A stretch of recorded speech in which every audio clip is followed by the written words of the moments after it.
Hello and welcome to Sportswrap, your one-stop shop for all things Duke sports. My name is Jack Dolgen, and we're here for a Halloween-themed edition because our first game we'll start off with was pretty wacky. It was the football team taking on the Miami Hurricanes in Durham on Halloween night.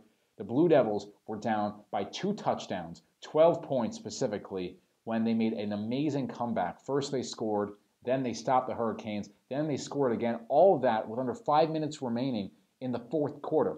The Blue Devils would score with 6 seconds left to take a lead, and it seemed like it was all but over after Thomas Sirks dived to the end zone. But in case you have not been informed so far, the Hurricanes came back with an 8 lateral play on the ensuing kickoff for a touchdown. A couple controversial calls that were not called, later reviewed by the ACC, who deemed the referees calling or not calling the plays incorrect. It should have been called by the ACC. Nonetheless, the game will stand, which means the Blue Devils have suffered their first loss in ACC play, their second of the season. And the Miami Hurricanes have bounced back nicely after losing last week by a lot to Clemson. And with the firing of their head coach, Al Golden, Hurricanes have to feel pretty happy about that victory in Durham. The Blue Devils look to bounce back, having been bounced from the top 25. They'll be playing a team that is now in the top 25, their arch nemesis on Tobacco Road, UNC Tar Heels. That game will be in Chapel Hill, and the Blue Devils hope they can respond from a devastating loss with a little bit of success in this ACC fierce competition next week. So the men's basketball team was also in action, and the men's basketball team had a little bit more success than the football team, winning 112-68 against Florida Southern in the team's exhibition opener. That game took place on Friday night at Cameron Indoor, and it was Derek Thornton leading the basketball team with 22 points, the freshman point guard, with a very impressive performance. And it was actually pretty close at first, with the Blue Devils only winning 24-20 early on. But they would pull away, with Matt Jones, however, leaving the game early in the second half due to a groin injury. He was not available for comment after the game, so we do not know what his status is. They take on Livingstone on Wednesday for their second and last exhibition game before they take on Siena on Friday, November 13th to kick off Duke's regular season for basketball.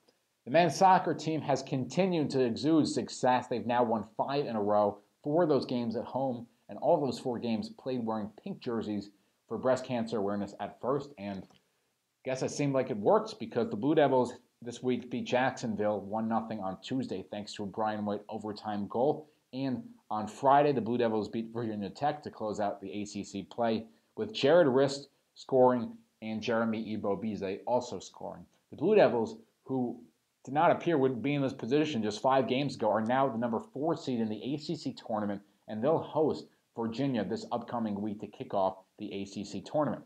The number 22 women's soccer team was also in action, and they also had a successful week, playing just 1 game, but winning that on Sunday 5-0, a commanding victory over NC State. The Blue Devils are now 10-5-4, 4-3-3, and with their regular season over, they look forward to playing potentially in the NCAA tournament where they're expected to host.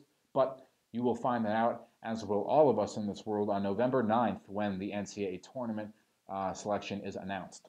Moving on, the volleyball team has now won 4 straight games, and they've got to feel really happy about that after they hadn't even swept one weekend before. Now they are back in a groove, 7-5 in the ACC, thanks to Jordan Tucker's play. Tucker was last week named ACC Player of the Week, and she's got good reason to be named that again with 13 kills in each of her 2 games this week. That first game was against Wake Forest on Wednesday, in which the Blue Devils won 3-1, and the Blue Devils won again on the road against Virginia on Saturday night by a final score of 3-0, 25-18, 25-18, 25-14. The Blue Devils went on a 14-2 to close out that match. Very impressive for the Blue Devils, who again have won 4 in a row, and Coach Nangle has to be happy about that. The number 4 field hockey team, get this, they're ranked number 5 in the ACC tournament, despite being number 4 overall national. It gives you a sense of the competition in the ACC. They beat Liberty in overtime for the 2nd year in a row, this taking place in Virginia by a final score of 3-2. The Blue Devils handing Liberty the loss. Heather Morris would score in the 73rd minute to give the Blue Devils their win in their final regular season game of the season. And they play Virginia on Friday at Virginia for the ACC tournament.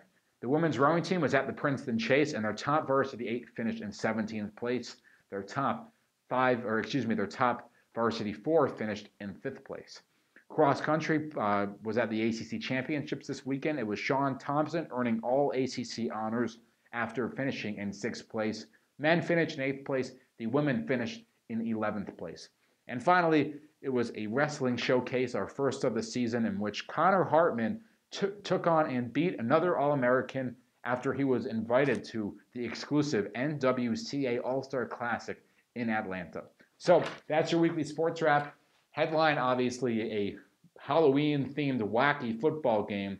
Men's basketball victorious, men's soccer victorious, women's soccer victorious, volleyball victorious, field hockey victorious, women's rowing, cross country, and wrestling, all with solid performances. All in all, a strong weekend for the Blue Devils, overshadowed by one very controversial Saturday night game. Anyways, thanks for watching this edition of the Chronicle Weekly Wrap. We've got plenty more, same place, same time next week, and we look forward to seeing you then.